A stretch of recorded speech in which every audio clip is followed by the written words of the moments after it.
Na descrição do Jardim do Éden diz que havia rios belíssimos, havia pedras preciosas. Por que Deus criou pedras que brilham? Por que Deus criou pedras de cores diferentes? Por que Deus criou pedras tão maravilhosas, que as mulheres usam, inclusive, né, nas joias? Para fazer o ser humano feliz, para nós celebrarmos a vida.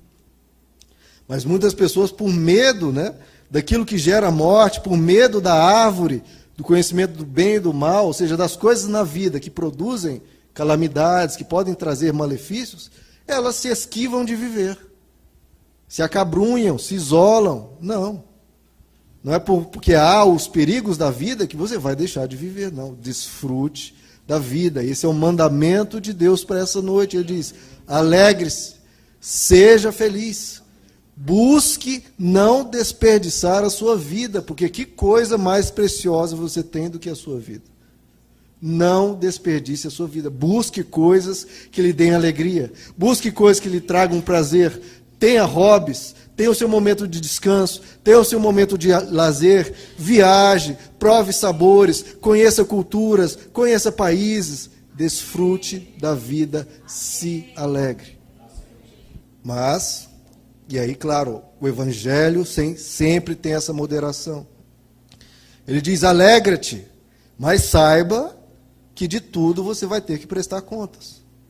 Então, não caia na falsa religiosidade de que você não pode, não deve fazer nada, você tem que ficar praticamente morto, um zumbi, vivendo sem fazer nada. Não. Não caia na falsa religiosidade, mas também não caia na libertinagem. Porque a vida nos vai cobrar de nós que a gente preste contas das nossas ações. Nossas ações trazem consequências. A vida vai cobrar de nós, as pessoas vão cobrar de nós. Então nós temos que ter prudência, temos que ter responsabilidade. Por isso que o mandamento diz: coma de tudo, de todas as árvores, menos daquilo que te faz mal. A religiosidade diz: não coma de nada, para não correr o risco de pecar. A libertinagem diz: coma de tudo, coma de tudo. Ambos os extremos destroem. Coma o máximo que puder, o máximo que for bom, mas evite o que é mal.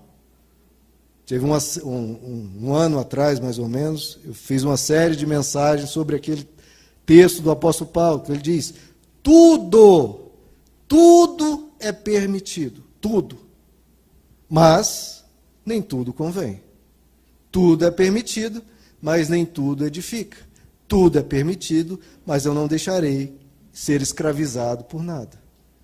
Então, em geral, as pessoas religiosas partem do princípio: não posso. Com exceção desse pouquinho. Não. O Evangelho diz: ele estende a vida, ele amplia a vida. Por isso Jesus diz: eu quero que vocês tenham vida e vida em abundância. A vida é ampla. Tudo é permitido, mas evitem aquilo que não convém, porque vai trazer dor. Tudo é permitido, mas nem tudo edifica. Ou seja, tem coisa que é inútil, tem coisa que é perda de tempo. E tudo é permitido, mas tem coisas que escravizam. Então tenham cuidado para não serem dominados, serem escravizados por coisas. Então, no Evangelho é o caminho do meio, é um bom senso, é uma moderação.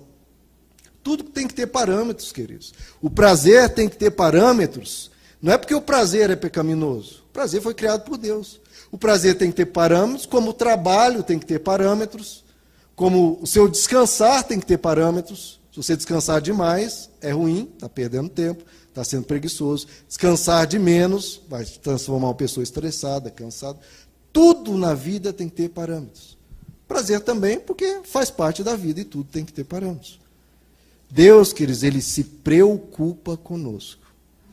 Ele só não quer que a gente se machuque. É só isso.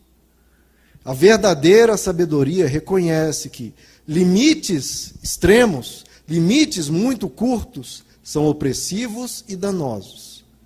E limite nenhum também é danoso. São os extremos. E o Evangelho não vai para extremo nenhum. Nós não podemos deixar de viver, nem viver de uma maneira translocada e irresponsável, porque isso nos prejudica. Então, o que o Evangelho nos chama a atenção é para sermos prudentes. Vá, mas tome cuidado.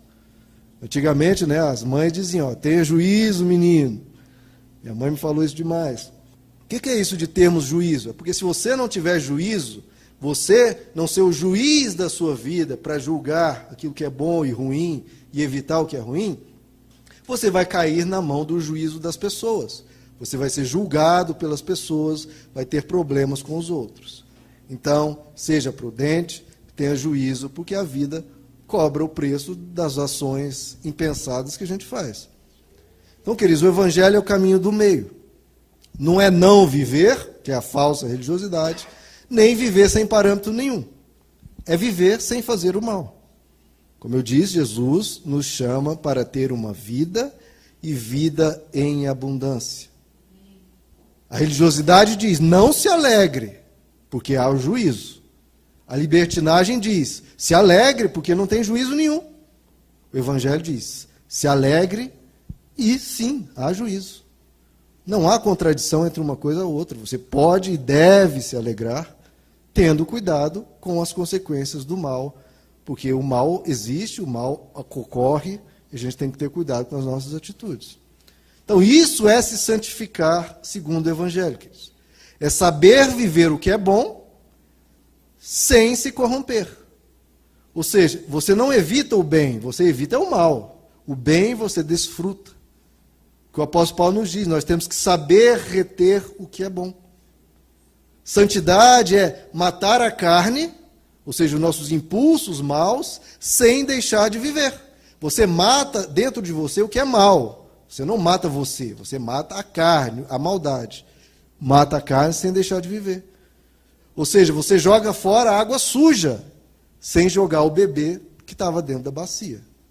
Então, nós precisamos aprender a evitar o mal sem evitar o bem. Abolir tanto a falsa religiosidade quanto a libertinagem. Nós temos que buscar a alegria, temos que buscar o prazer, temos que buscar desfrutar, mas não a qualquer preço e não a qualquer hora. É muito lindo isso que no Evangelho Jesus está sempre procurando libertar as pessoas dos extremos. Sempre. Ele busca libertar os pecadores libertinos, busca libertar os religiosos carrancudos, para levar eles para o caminho do meio, para levar eles para a vida em abundância. E qual que é o caminho do meio que nós vemos em Jesus? É isso. Desfrutar a vida sem se corromper. É você ser amigo dos pecadores sem pecar. A santidade de Jesus era uma santidade inclusiva, era uma santidade amiga, era uma santidade acolhedora. É você amar as pessoas sem concordar com os erros delas, sem concordar com eventuais maldades delas e de forma respeitosa. Eu acho lindo que a gente está falando dos frutos do Espírito, né? Frutos do Espírito, a alegria é um fruto do Espírito. Mas, além desse, tem outros 8 frutos do Espírito. Um deles, domínio próprio. Então, santidade é isso, é você ter alegria com domínio próprio. Alegria sem domínio próprio é libertinagem. Domínio próprio sem alegria é falsa religiosidade.